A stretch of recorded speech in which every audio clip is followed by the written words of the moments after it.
Hi, we are here today with Dr. Maria Katsamani of Amwell Ridge Farm. Welcome, Maria. Thank you for having me, Natalie. Thank you for being here.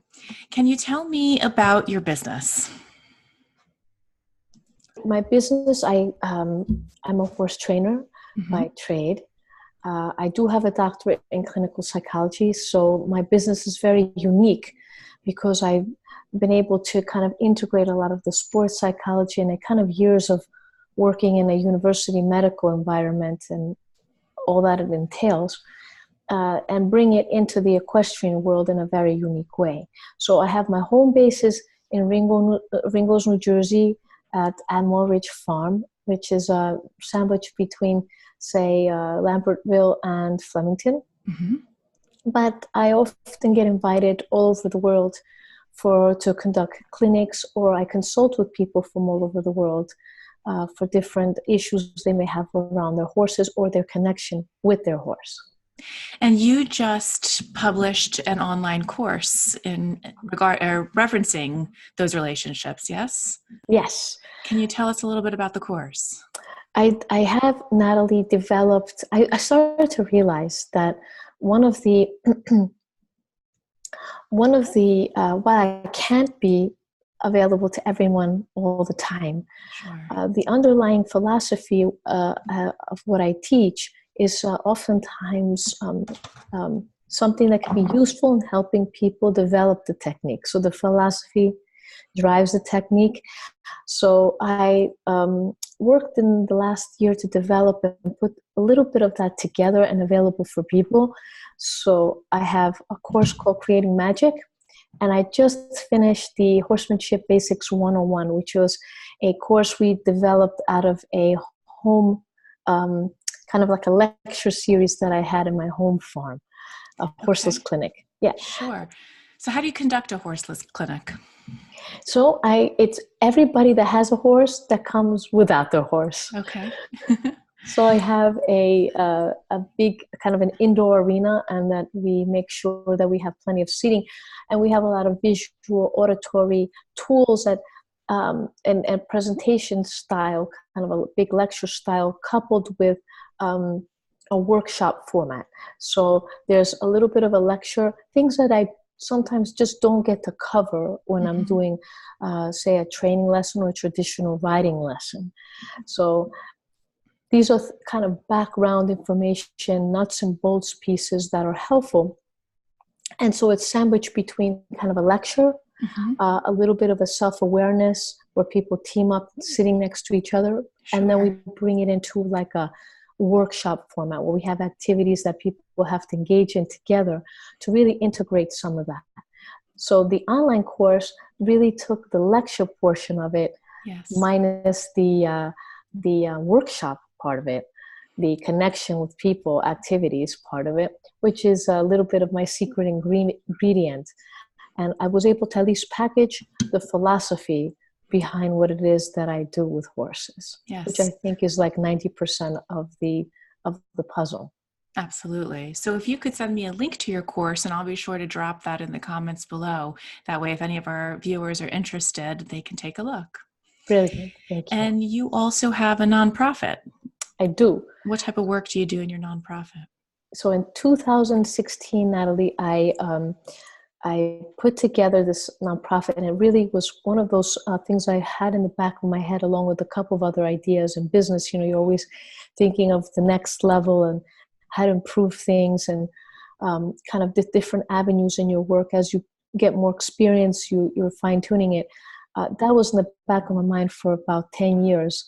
And in 2016, it just came together. Literally, I got my 501c3 within 3 months. Wow.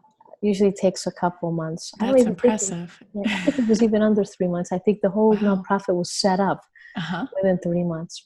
Wow. So it's called Friends for Pegasus.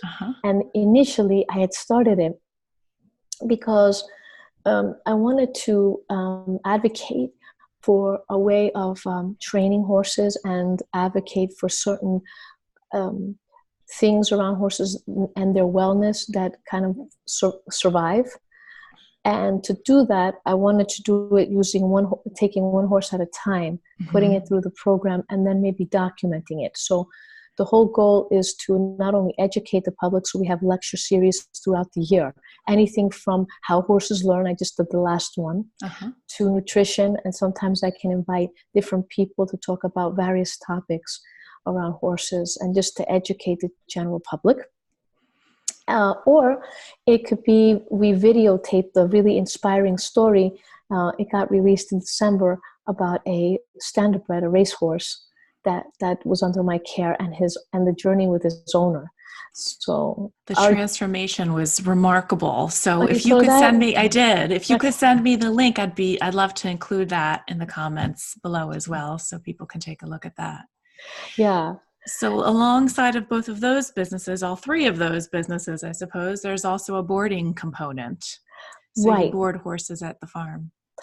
We have what they call training board. So there's everyone that's with us is coming because they more or less need some kind of a structure.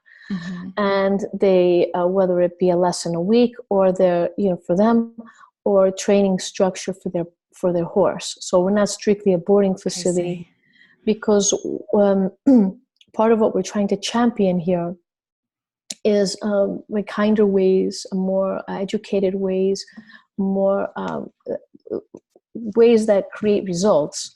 And to do it, I've realized over time that it requires a certain commitment and a certain dedication to the structure around it. So that makes sense. So what are some of the struggles you face in your business? Or what is the biggest struggle you face? And I'm so glad you asked that, Natalie, because I was actually one of the things that I think as an entrepreneur and as someone who I love my craft, I get results, I'm good at what I do, and I love what I do. I struggle so oftentimes with the isolation around, because, as an entrepreneur, you're accruing skills all the time, and not only your own personal development, because for me to be able to offer the service, I have to be the best version of myself for my people, for my horses. Right. And, where to find those resources to develop yourself is always kind of part of the journey. The other part of it is isolationism from each other. So, I didn't experience this so much in the traditional therapy world as an academic, which was my former life, and it continues to be part of my life, because there's a lot of cross-fertilization around professionals. Yes. In this particular industry, there's not a lot of that, and particularly locally. So trying to grow in my skill set around business is something that knowing where to go, who to talk to, what are some great ideas, different people doing different things, just not in the horse world, but in business in general. I'd like to know about it. I'd like to have a discussion around it. I'd like to connect with other people, because I've had some experiences, for example, in marketing, advertising, successes, not successes, that might be useful for someone. And it's that part can be a struggle. That's one. So how do you refresh yourself on a personal level so that you can be fully on that stage when you're talking with your clients in terms of your own personal health? Right. Thank God for YouTube. Just kidding. True. It's very true. It's a time saver. Yes. So I think about 5 years ago, I realized that investing in myself, in my wellness, is one of the best things and the kindest things I can do for my clients and for my horses. So it doesn't serve anybody if I'm not well, if I'm not balanced. It doesn't serve anyone if I'm physically weak and I'm not eating, and I can't make it through the day, and I'm cranky because I'm hungry and I'm tired. So I, like a professional athlete, I just started to get myself a little bit more aware of the things that I enjoy outside of work. Yes. Because while it's my passion, the day in and day out of let's say running a business, the bureaucracy, the administrative part, all those, that can kind of wear you down a bit. So there's a lot of self-care for me. So I like to treat myself to a massage or spa. I keep up with my chiropractic adjustments so I'm not in pain, for example. That's important. It Now, is. back in the day, those were the very things I wouldn't spend money on. Okay.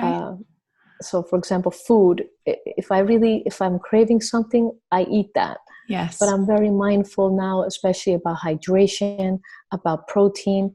First thing in the morning, I want to have something that has protein in it, something that sustains me along the day. Back 20 years ago, 15 years ago, 5 years ago, that wasn't as important. Yeah. But I realized that in business, but most businesses fail within 5 to 7 year mark. Yes. Between the recessions and the ebbs and flows of the economy, part of it is, I think, making sure that you're sustainable and around. So speaking about that, to avoid burnout, it's very important that you have a somewhat structured schedule from day to day. I have so many entrepreneurs asking me, how do you do it all? How do you fit everything in one day? Because you not only have to be in your business, you act as the trainer in your business, for instance, but you also have to deal with the administrative side, as you mentioned. So how do you find that balance? For me, I think having a structure is very important. So, for example, there are designated days. I usually take a Sunday is my one day off, although I'm probably at the barn. I come in and out, but that's the day that I'll do the kind of self-care things like a massage or go for a little day trip. I try to avoid through the year, believe it or not, extended periods of vacation for me. So the idea of taking a 2-week, that's me personally, taking a 2-week hiatus is actually, I've found over the years, is more stressful for me in particular. So what's actually relaxing is knowing that I have, say, Saturday, Sunday, or a Monday every so often where I kind of can escape, see family, or even if it means traveling to Europe for like 3 days, that's actually more relaxing to me than kind of pining away for this big vacation. As an entrepreneur, not only am I the training part of it, but I'm also managing. I have people under me that are managing my farm. I have responsibility of horses. I have personal clients, personal issues that I want to be accessible for them. But I'm kind of in and out of my business. I am the business. Sure. So, I like that. That really plays into the moderation is key philosophy. So I like that idea. Maybe we'll try that in our lives here. Yeah. So I try to avoid the idea, or for me, the illusion that escaping for 2 weeks is going to be refreshing. I actually love what I do. Yes. For me, going to my office every day is, one of the hardest things for me to deal with, believe it or not, is the elements. Absolutely. If I had a tempered climate, it would be a lot easier for me. So I actually love what I do. It is, for me, very engaging. But even when we love something, you have to be able to step away from it. And when I step away from it, during those days, I really step away from it. I engage in anything but horses. I engage in anything. For example, I love music. I love playing the piano. I love walks.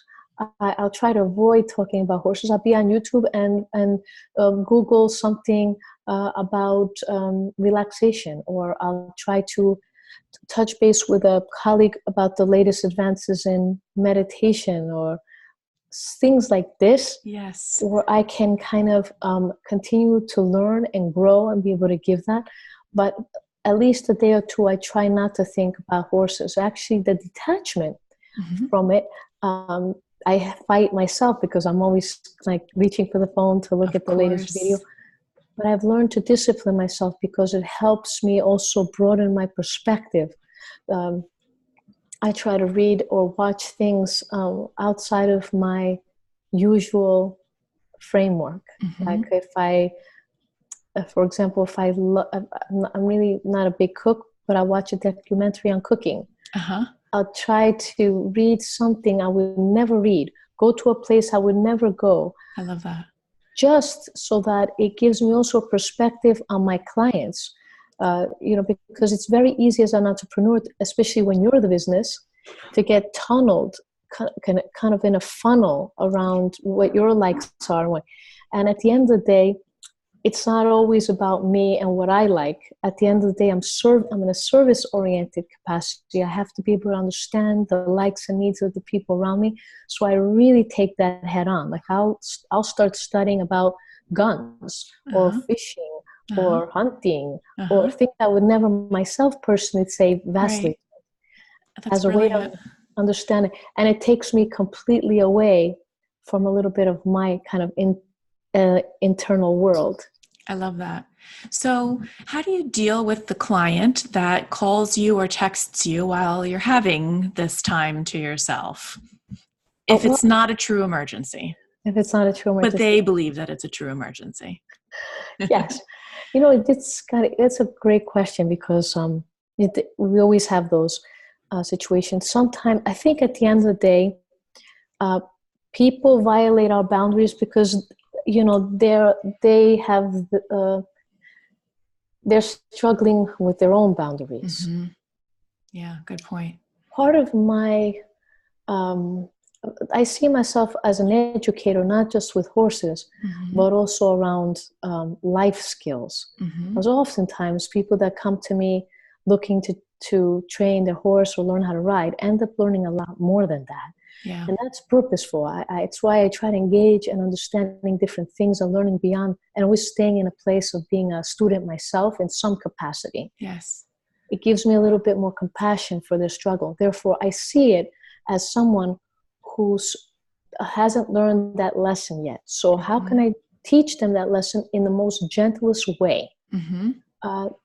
Maybe typically someone would say, I do not accept calls after 5 o'clock. Yes. In theory, I could do that. I could set that kind of a concrete boundary. But what I often find is, because my business is relational, you're seeing someone come in, people are making an investment. They're trusting you with their horse. They're trusting you with their life. They're trusting you with their safety. And navigating those things delicately is something that I continue to evolve around. So one of the things that I do, and nowadays a lot of things happen via text. Okay. So if someone, my rule of thumb is, if I get 2 to 3 texts, 2 paragraphs long, that's when we need to have a phone call. Now, people have a hard time engaging, in that. So if, let's say it's 8 o'clock at night and I'm having dinner with someone, it's my private time. In theory, somebody should respect that I do have a life and that people depend on me outside of work. But here I get a phone call and this person's upset, legitimately upset about something that happened. Yes. I have option A is just ignore and respond tomorrow morning. In theory, I could have my phone off. So the person can assume I didn't receive the call until the morning. B, I can respond via text and say, I can see this is very upsetting to you, and acknowledge that, because for somebody to write you at that hour, something they can't sit with their anxiety. So I'll say, I could see that this is really upsetting for you. I can feel that things are really stressful for you right now. Can we find a time tomorrow morning that we can talk about this? So you give them the chance that they're heard, that you will get back to them, that without having to say, look, this is my private time. Which again, robs someone a little bit of their dignity, because they get now penalized. And there's all sorts of things in business I find around that. Or C, you could just pick up the phone right away. And sometimes, probably 75% of the time, I pick up the phone right away if I get something like that. And I'll pick up the phone and say, Mary, I just got your text. Look, I'm in the middle of dinner here, in the middle of a carnival in Swahili land. But I'm picking up the phone because I could see you're really distressed. Letting them know that, look, they're important to me enough that for a second, but I can't talk very long. I just Right. want to get back to you Right. because I can see this is very upsetting for you. Can we talk about this tomorrow? I don't want to, I want to do a fair justice because right now I can't talk. I've got all these people here, but can we talk about this tomorrow morning? I don't want you to feel upset all night. We'll find a solution to this and let's agree to talk tomorrow morning. Is that okay? Yes. I love that. Acknowledgement really is half the battle. In this, I find that oftentimes um, the lawsuits happen. In the medical world, we have Mm-hmm. because someone, not so much there was an error. There's a lot of research around um, physicians who made equally terrible mistake. Who left a scissor in someone's stomach. Yes. You're a physician. I'm a physician. Yes. Now, person's upset. I go up to the bedside, say, Mary, I'm so sorry. I don't know what I was thinking. Oh my God, I left that scissor in your stomach. I'll do everything I can do. Yeah. I'll do everything I can do. You, on the other hand, say, you have a nurse come in, you have the hospital administration come in, explain to them an error was made and that they'll be compensated. But the outcome might be very different. Yes. You might get sued. I may not. Yes. And I have found in my work that people that consistently violate that boundary, Mm-hmm. I acknowledge how they feel, and then we have a sit down and say, Mary, it just seems like, I do get a lot of calls from you around this hour. Mm-hmm. I just want to let you know that after 5, Mm-hmm. my response rate goes down. I have other commitments. Mm-hmm. And I don't want to shortchange you. Right. I don't want that you feel shortchanged or get offended if you don't get the same response rate because, I have other commitments. I want to stay true to those things. So here, let me just jot down the times that I'll be right there for you. Yeah. But expect that I might not be able to get to you after this hour. So there's some kindness around that versus nesting up. These are my boundaries. This is how it is. Right. Because again, in business, it's relationships. That's right. You're building the relationship and Building setting a relationship. expectations. And people need to know that they're important, but they also have to know that they're important, and so is the people that in your private life are expecting from you too. They're just as important. And here I am trying to juggle, trying to make sure that everyone's heard. Absolutely. And I think once people realize that about you, then I've had the occasional client who's seems like whatever my business model presents, they have demands that go beyond that. That's the time when you have to sit down and say, it sounds like you're expecting a certain level of attention. I'm not sure I can give you. You're important, but your horse is my horse. Your journey is important to me, but just as important as Mary and Joe's. I'm trying to make sure I can equally attend to everyone. You're taking away a lot of that time from the other children. There are needs here that I might not be able to meet. I want to make sure that I'm honoring that. There might be another situation or another trainer who might be able to fulfill those needs differently for you. I'm just wondering if I'm the right person for you. I think that's wonderful. Not that I have we all may have skills, but that doesn't always mean we're the best match. Absolutely. So how do you deal with a difficult person that comes to you and is ready to pay for a year up front of training and boarding, but you know that your personalities don't match? Well, I've learned. I think one of the things we have talked about before. I've learned. That's why I say if there's anything, people ask me all the time. So Maria, what are you reading? What are you doing? Who are you studying? When it comes to the horse part, pretty much I've studied with really good people. The theory. I've had the experiences of bringing so many horses around under such difficult situations. And fortunate for me, I have a multidisciplinary team. That's we have a high success rate. That part is not something that I necessarily evolve in too much. There's not a lot of information out there that in terms of the horse development part, outside of the veterinary developments. But where I do always continue to grow is in just kind of my own self-awareness and personal development. So So sorry, ask that question again, Natalie. So I was asking how you deal with a client that comes in Ah, and is willing to invest a year's worth of training and board, but you know that it's not a good fit for either one of you.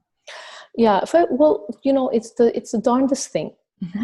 uh, I'm always shocked. I try to keep an open mind till I see otherwise. Hmm. So if I kind of get a sense that this person might be difficult, I try to find out or legitimize the details of what that difficult constitutes. So their expectations and my expectations. So if I have a feeling, we have an instinct that this might not be the best match, but yet there have been times when initially I really, it wasn't a match. I didn't feel it.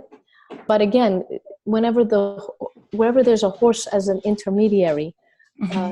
there's always help to be gained. Now, how long how long I can help the person, I don't know. Hmm. It could be a season, a reason, or a lifetime. I'm not sure yet. Absolutely. Sure. And even if it's a season, I've done something to change their heart or potentially invite them to a certain way with being with horses. But I try really hard these days that while my instinct may say no, I try to find Hmm. find concrete anchors Okay. to why this might not be a good match. So I'll approach a person and say, um, I want to make sure that you understand what our path together is going to be. What are you, and really ask them, what are their goals? What are they expecting from me? Uh-huh. And the timeline around that. Uh-huh. If this person says to me, Maria, after a year, I want my horse to be, winning top scores and I want to be the most brilliant rider. Hmm. I'll break down markers for Hmm. them and Hmm. what my expectation is of them in Okay. this equation. Okay. Their response to that is Yeah. what will tell me if they're Hmm. workable or not. Okay. So, for So what example, if the markers tell you that the client is workable, but your instinct still tells you that the client isn't? Will you let the markers overrule your instinct? no, I keep it's like driving stick shift. Uh-huh. I have my one foot at the clutch at all Yeah. times. Yeah. Ready to. Okay. So because I'm in an industry and what I'm positioning or how do you say the word is being a proponent for Yeah. could be a hard sell for people. Don't push and pull your horse. Don't use spurs. Don't pull. So I already know that the minute I start talking, the Yes. minute I start showing people this other way, Yes. their natural instinct is to do this. Right. Object. Yeah, like there's part of them that says, I don't know about this, Maria. This sounds like a Yeah. far-fetched. But at the same time, they see the results the other people are getting. They see my horses are happier. They may see or feel the environment when they step onto the farm as being something unique, but Hmm. yet it's unfamiliar ground. Uh-huh. So because I know that there's ambivalence, I always keep the instinct. I give it just as much credence as the other part, Hmm. but no more than. Okay. If I did, it would be a matter of creating a business around people that like me or agree with me completely. And I Yes. already come in knowing that in my business, most people are intrigued, Hmm. but may put them for themselves barriers around doing this. So Yes. my job is to just hold steady, hold Yes. space for them, Yes. and continue through the horse, Uh-huh. doing exactly what I said I was going to do, Hmm. and also giving them things to do, like making sure that it is a business relationship, meaning that I have my part, Uh-huh. but you have your part. Yeah. I will fire someone if I Hmm. realize that they put expectations of me Uh-huh. without putting in the work. Then I will Okay. be sharp. Then I will say, Okay. hey, I don't like this. It's making me uncomfortable. Or sometimes people will blame the horse. Well, she's not trained. I said, well, she is trained. The Right. horse is already trained, ready. They're here. Right. You've not been showing up. You've not been part of the equation. You're putting demands on the horse and me. Oftentimes, that will resolve itself because I can get on the horse and ride it, or the Yes. horse is more or less fine with me or a working student, and maybe not the owner. And then people will reconcile those things. Yeah. But I already come, Natalie, knowing that there's always going to be ambivalence around what it is that I'm pitching, because it's a niche. Right. It's a very unique. What I'm advocating for is like different. Right. If I didn't have the results, and if I didn't have belief in myself or my knowledge base, I would be out of business year one. Right. So we had discussed earlier language that we use when we're speaking with customers or potential customers and clients. And we all have our own unique personalities and the way that we speak or the way that we see the world. So I, for instance, am a very direct person. And so when I'm speaking with someone that doesn't understand my directness, there are times where I have difficulty navigating that conversation. You had mentioned to me, and correct me if I'm wrong, the NLP, you studied NLP, and that taught you some strategies to overcome blocks like that. Right. So I had I'm a trained hypnotist. In graduate school, one of the things that I had learned early on was the art really of conversational hypnosis. And really what it boils down to is in a really good conversational hypnotist is also a good listener. They're listening to certain patterns that we inevitably give in a conversation. And those patterns allow for me to more or less, you can't ever say read someone, of course you can. But what it allows me to do is honor the speak that they're coming with. So some people require a very, very directive plan. Now, I'm Greek by birth, so you know, you visited Greek. Yes. You know, it's kind of very open, kind of free, whatever. There's no timetable. So it's not my nature to say, set a plan and have markers, and this is not my style. Okay. I've learned to adapt that and recognize the value of that as part of my personal development. Some people come to me and they need that. They need to take them by their hand and tell them exactly what the steps are, what we're going to do, and how we're going to do it. If I start saying things like, I'm not sure when you want to start, you may want to begin in a month or two, you know, it's up to you. That person, I will have lost the opportunity to teach that person because I'm approaching them with my own speak. And that in business is selfish. A part of the challenge in growing as a person in business is more and more stepping outside of myself. I mean, I know thyself. I know who I am enough to know how I can also grow to develop other parts of me so that I can be able to accommodate and hear how another person wishes to be taught and how they want to be inspired, because they're coming to you because they have a hope that things can get better. And then it's up to me. The baton is now in my hand. Yes. For me to do what? To inspire them that this is possible and then create a plan about achieving that. I could be the best rider. I could be the best horse whisperer. Yes. It will do me no good if I cannot help people. So part of the journey, my journey, has been, how do I become a better teacher? How do I, but at the same time, honoring a little bit of the truths that I receive from the horses and the truths that I receive internally from me about where we need to go. But at the same time, preserving the dignity of the person. Yes. And at the same time, being able to inspire them to step into the game themselves. Absolutely. A game that could seem a little scary for some people because it's out of the realm of what they might normally be doing with a horse. Absolutely. So let's talk a little bit about the business side.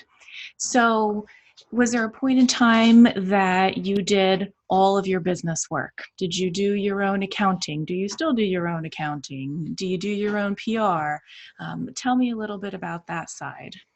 Sure.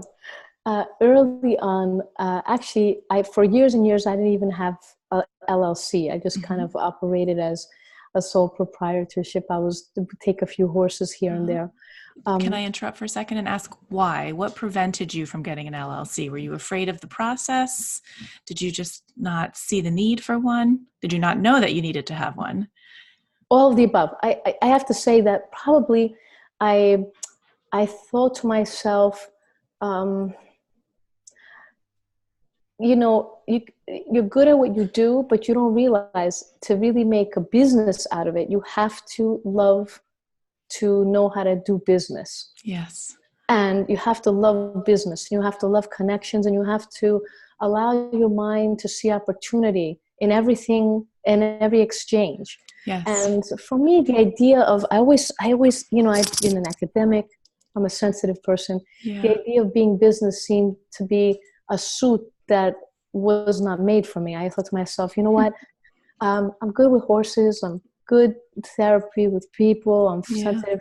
And somehow in my subconscious mind, one of the blocks that I had was that because my parents were business people, business meant being harsh. Business meant it was brutal. You know, it's just business. It's not personal. Right. So I thought that for some reason, by throwing myself head into business, formally as a business, that somehow it would take away from kind of the humanity of things. Absolutely. And what I've learned is just quite the opposite. I cannot offer what I have and the stability for the people if I didn't have a business and I wasn't constantly hungry for the next project or the next insight or the next learning or anything like that. The day I stepped, actually was a really good friend of mine, an Indian friend who had emigrated from India here, that explained it to me one day, and it was like just like that, a light bulb. He said, "Go on, I don't know, it was one of these online things, register as an LLC, and these are the perks, and legitimize it and get excited, not just about horses, but about business." Absolutely. And the different things you can do and the different things you can influence people. And it was just a different, all I needed was someone to step in and show me that business was a completely different ballgame than what my subconscious or my personal experiences growing up with within a business. Interesting. And it wasn't that difficult, right? You probably went on LegalZoom or InkFile.com. That's what it was. LegalZoom.com. I have my little LLC, and I have to say, in the beginning, one of I was in such a place of just like a sponge learning. So I would reach out to friends who had businesses and said, what are you doing to inform people? And they would say, well, go to Constant Contact, or try this marketing, or, this is definitely, you need to have a Facebook page, or this is years back. And through trial and error, I would do one thing, it didn't work, or it didn't. Balancing, however, the amount of work I had with the administrative part. I still do my own accounting. I think this year will be my first year where I'll have to delegate that out. For the sake of being a little bit more, I want to develop some other things within my business, and I need to have some information that I can't generate. And are you afraid to let go of that? No, that part not at all. But there's a couple of things still that I hold on to. Like, for example, I've worked over the year, probably in the last 5 years, with publicists to be able to. I'm not the best writer. I've written and co-authored a book, and I've written articles, but I'm very kind of don't have the time to massage or have the written language, to really deliver something. And I realized that that's not my forte, and it doesn't have to be. I don't have to be great at everything. That's right. I just need to know the people that are, and value what they bring to the table, and be able to let go a little bit and trust that process. There have been times with publicists or people that I delegate things to, that I look at what's being written, I say, oh gosh, it's not that great, and they didn't quite capture it. But I have to let that go. And it's better to have it out there than not to have it out there. That's something else I learned. But I'm very reticent. So everything had to be perfect or just so.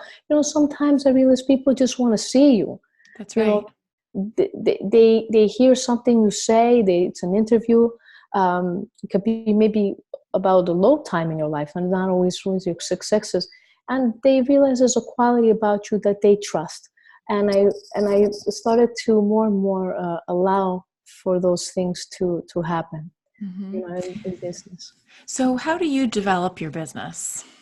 What are your secrets to growing your pipeline? Yeah, these days I'm just investing a lot in reading about. I just got through reading the founder of ClickFunnels, Mm-hmm. one of the books that he shared about Uh-huh. understanding um, just the needs of what people need and how to deliver it to them. Uh-huh. Right now I'm just trying to develop better teaching style. I'm trying to develop my ability to communicate a little Mm-hmm. clearer, Okay. and also aligning with production people that I have a steady relationship with, that when the time comes to produce something visually, I have a network based. Absolutely. And particularly this year, 2020, I woke up the day after and I said, aside from ice skating, keep playing the piano, this year I want to really be part of a network Uh-huh. of other people who are also growing their businesses, because there are ideas around, maybe within my business, but even outside businesses, that I can develop to support the horse business that I have. I don't know. It's Yeah, exciting. it I have is an exciting. idea. I could meet somebody, and it's a brilliant idea that we can kind of venture on, that can also support the underbelly of really what my purpose on this planet is, really what I think is with horses and helping people Uh-huh. around that. So there's so many avenues. Right now, the big one is the online Uh-huh. courses, and how I can kind of continue to put that out there. But developing a really good apprenticeship program. This year, I want to grow my nonprofit. We've had really great success, and kind of steadily producing inspirational video clips and helping bring a little bit more funding to that Uh-huh. somehow. Uh-huh. And And so how do you find people to fund your program? Are they clients, current clients? Are you doing any type of networking? well, the part of that mission this year is doing a little bit more of that. In Mm-hmm. the past, it's been clients who believed in our mission, who saw Mm-hmm. that my purpose around horses is legitimate. It's Mm-hmm. viable. That I do have a particular protocol that it seems to bring a lot of success, and like the champion. So it's mostly been private donors, Mm-hmm. supporters, Mm-hmm. friends, and friends of friends Mm-hmm. that have been funding us. So we're still trying to explore how to bring that to kind of the next level. Or we can Okay. have like just one horse, but maybe have 4 or 5 horses that we can bring along, and Yeah. a more consistent production around that. So where do you think you'll be with your business in 10 years, in the next Oh, decade? gosh, that would put me in my 50s. I can't wait. I think that, something someone told me a few years ago was so helpful. They say, what you do now Mm-hmm. is where you'll be in 5 years. Hmm. So these are the seeds. And when I look back 5 years ago, and then 10 years prior to that, the seeds I was putting in kind of laid the foundation for what I have now.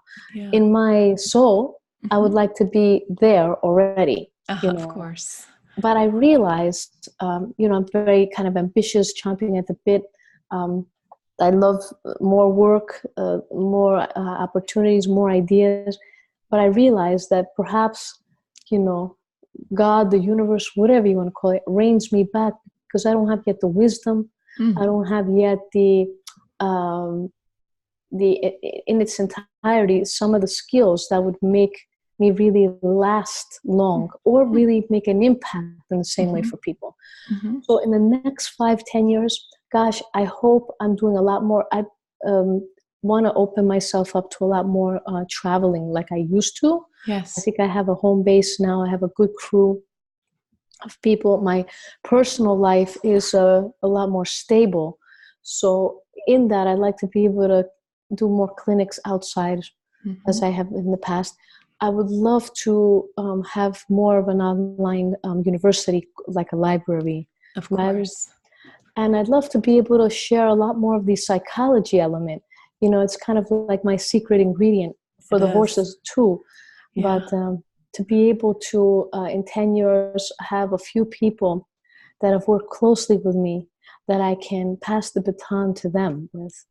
I've got a couple Absolutely. of books in me that I'd like to massage, Uh-huh. and a couple of projects outside of horses that I'd Uh-huh. like to push through. Well, that's very exciting. Can you Yeah, share some of those projects with us, or one of those projects outside of horses?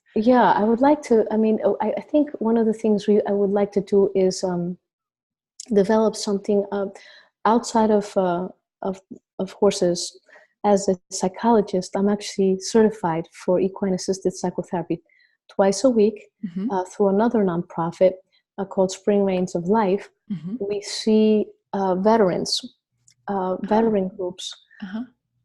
and people have severe PTSD coming back from Afghanistan, anything from Vietnam veterans to our most recent veterans. Mm-hmm.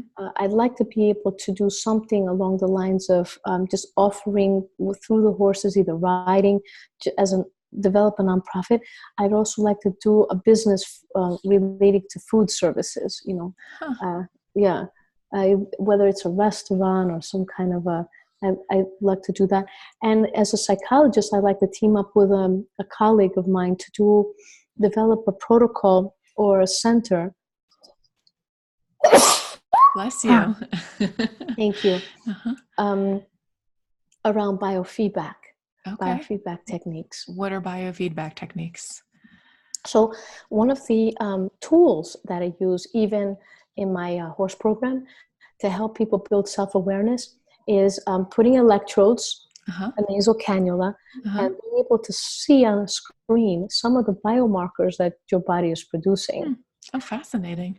I'm trained for that. I'm certified for it. A lot of my research has been in the area of heart rate variability biofeedback. So Wow. I'd like to be able to kind of move that along and use that and create a center. We have a very high Lyme Mm-hmm. disease here, Mm-hmm. and with it comes also mental health issues of not only physical but mental health issues as Mm-hmm. a result of that. So be able to make it accessible for people. I love to be in politics at some point, even local politics. Oh, If fascinating. I had the time, Yeah. um, I would love to do that. Right now, I'm in the process of trying to develop a saddle. I have a Uh-huh. prototype that I Uh-huh. developed 10 years ago, and I Uh-huh. found someone to help me bring it to the market. So work a little bit on that. And Wow. then Amazing. do a lot of international just traveling internationally and helping people understand the incredible capacity through the horse that we can bring dignity to Mm-hmm. each other, Mm-hmm. helping people connect to the horse, understanding that they have a lot more to say than we realize. So, Yeah. but be able to create a nonprofit around that. Mm-hmm. Separate one from what And I have. you specialize, is that the correct way of saying that? Specialize in the Madwadi horse? Yes. Or is that So a passion, I suppose? Both. I know a lot about them. Uh-huh. So I have one, Baba. Yeah. It's my stallion, and we travel to India, which is their home. Mm-hmm. So I bring a group of people through the year to India to experience, and I want to continue to do that. That's just one of the things that I have and want to kind of continue on. But the reason I love them is not so much that they're kind of unique looking. Obviously, their ears go like a heart, and they're kind Yeah. of cute. Beautiful. But that is because of the unique relationship I have with this particular horse, my horse, and in learning how to train them and having connected to a different culture, Rajasthan, India, it's helped me grow as a person. Uh-huh. And I think in this day and age, there's something to be said about respecting cultures, diplomacy. There's many roads to Rome. There's, I think, really seeing people. One of the things in my travels that I loved when I traveled, for example, I did a clinic in Japan a Mm-hmm. few years ago for one of their Olympic riders. It's interesting, was just the incredible amount of dignity afforded to just even saying goodbye to somebody in an elevator. Yes. And It's uh, incredible. yeah, Yeah. I mean, this was like everywhere you went. I mean, you feel Right. really honored. You Right. could have done the worst thing today, but At least somebody will. Someone will still bow to you. Yes. It feels good. It So do feels you good. have a trip planned for India soon? I We think had we had when we had to cancel it, Natalie, because of all Oh, this travel with Iran and oh, the kind of the concern people had, rightly so, around travel. absolutely. We had one scheduled for the end of February. I will probably most likely reschedule it for either this coming December or the Uh-huh. following February. So we Okay. have we connected with a different travel agency, I think, better services and moving forward, and our continued relationship with the Mandawa brothers and their horses. Hmm. So our maiden voyage last year was a huge success. I was so grateful. See, it's something to me wonderful to be able to. Our maiden voyage was people that ride with me. They were Yeah, students. that's To great. be able to travel to the other side of the planet, that bond that we share, there's things I can share with them around horses, things that they can see Hmm. around horses that I can never put in a book or in an online course. And And it that, just strengthens the relationship that you have with each other and your yes, horses. yes. So Hmm. they know that they always have a spiritual friend wherever they go. They're part of for me, I call it my equi family. Uh-huh. It's a network of people that I've built that are there for each other. These are like-minded people. These are very powerful people that through the horses and our similar wish for their wellness in the way Hmm. that we do, Hmm. um, creates a bond. And so these experiences that I put within my business are there to help really build relationships, not only with me, Yeah, but there might be business relationships within these people or connections. absolutely. And that's how really I think business should work at the end of the day. Yeah. Well, will you keep us abreast of your upcoming trip as well once you have it rescheduled? Yes, yes, of Fantastic. course. And you have a few employees. So was that a scary step to take? It was, and it still is. It still Hmm. is, Natalie. Hmm. I have to say that that's probably the single biggest kind of worry. I mean, I can control myself. Even Yes. if I have a fever, I'll drag myself out to work. I Yes. do whatever I Yes. need to do. But you can't control um, other people. Hmm. At the end of the day, you want that your work is just as important to them. Hmm. You want that they put in as much of their um, uh, of themselves into that, and you want that they're committed as much as you are. But that may not always be the case. Hmm. I want to make sure that the people that work for me feel valued, and that personally they know that their presence makes a difference. And how do you do that? I I I I I, I tell them. I tell them all the time. Like, Hmm. I think it's important that people know Uh-huh. that they're part of the team. Uh-huh. I realized this years ago. I'm only as successful as the people around me. If Yes. I'm remotely successful, it's because I've built a good network of people. Hmm. Without that network, I'm someone who has a talent in horses, and that's it. I don't have a business. Um, I make sure that I honor certain things I learned from academia and in my own journey as being an employee. I was a flight attendant. Hmm. One of my Oh, I first didn't jobs know out of that. one of my first jobs out of college actually was with Uh-huh. Trump Shuttle, Huh. and then U.S. Air Shuttle after that. How about that? So I've been in a very structured environment. I've been in a very open environment. I've been in an academic environment. Uh-huh. Uh-huh. I've been in a very formal teaching environment. I've been in a research environment where you have flex time is something I've realized is important. Hmm. One of the ways that for my employees, I'm a lot more open about is the job needs to be done by this hour. Uh-huh. When you do it, how you Hmm. do it. I mean, this you have to do it well, but Right. whether you come the night before to do it, or we discuss that so that there's never the feeling that they must be here at 8 or clock in. Uh-huh. Um, I like that. for my business, I have found that to be helpful. At the same time, they need structure. Hmm. They need boundaries, because I also realize when it's not your business, people tend to kind of vacillate. So, And it's for their own good. Like if I have to bark at someone, I realize the times that people have barked at me is because they're trying to help me develop a certain skill. What's the skill? Discipline. Yes. Sticking to something. Yes. Organization, time management. So if someone feels I'm harsh with them, I sit down just like I would sit down with you and say, I'm sorry. I could sense that you're really hurt. Your performance in terms of this was not great. But let me explain what my aim is for you. This is a job which hopefully will result in a certain. You'll leave here with a paragraph.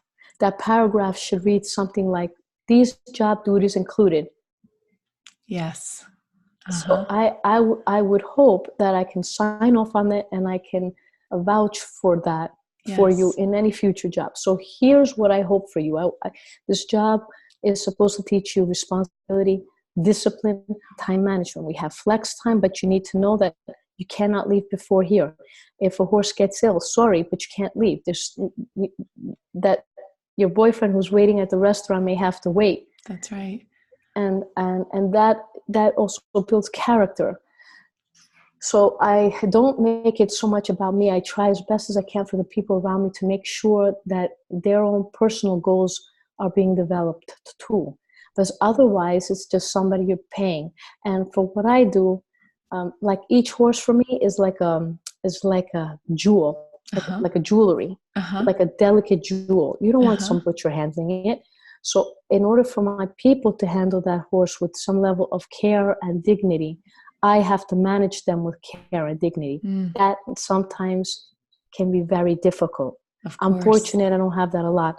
But I mean, people, they don't do anything purposely to hurt you. Of course. But oftentimes they have their own struggles and it affects your business. At the end of the day, visceral to me is the responsibility I have with X amount of animals. And I always tell my main foreman that I'll get 2 jobs to make sure that you have a job. So even if we're down to 5 horses, 2 horses, 1 horse, I will do and fight to make sure you're here because that's how valuable you are. That's wonderful. You're fortunate to have a clinical psychology background and be in business. I know that it was difficult to jump into business. Of course. And still, Natalie, but you know how to word things beautifully so that people feel acknowledged and valuable. Well, you have to temper your own, hurt and your own, your own agenda around that. Yeah. And that can be hard. My clinical psychologist background, sometimes, the 4-letter word will come out and, you're pissed and it bothers you in your humanness. I found one of the best advice I had is that somebody told me once, you don't need to answer. You don't need to respond right now. You could just. That's a good lesson. Sit on it. Wait a little bit so that you can respond thoughtfully and respectfully. Absolutely. I don't need to answer this right now, especially if I'm livid. That's right. Rest on it the next morning. Surrounding myself with people that are wise. Some of the key, I've cultivated friendships in the last 20 years, including my main mentor, Nick Lim, was my dissertation advisor. He's now in Kentucky. He's a full professor there. When I get stuck and I feel that I lack wisdom, it is that somebody I might reach, to speak with. Another breeder and a colleague of mine in Spain, Mario Calcaño, who's a fellow horseman. If I need sound advice of someone who knows my temperament, that's somebody else I'll reach towards. My father has been in business for 50 years. It's amazing. We kind of overlook sometimes the people around us, but always he gives me sound advice, a lot of wisdom.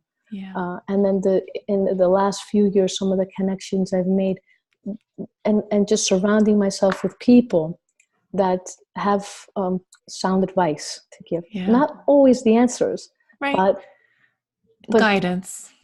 Be able to say, I can't tell you what to do. I'm not in your industry, but I can tell that you're really frustrated. Maybe it's best you just sit for a little while. Can you Mm. watch something funny on TV? That's another Yeah. thing. Thank God Yeah. for YouTube. When we started the interview, it's true because put something funny on, laugh a little.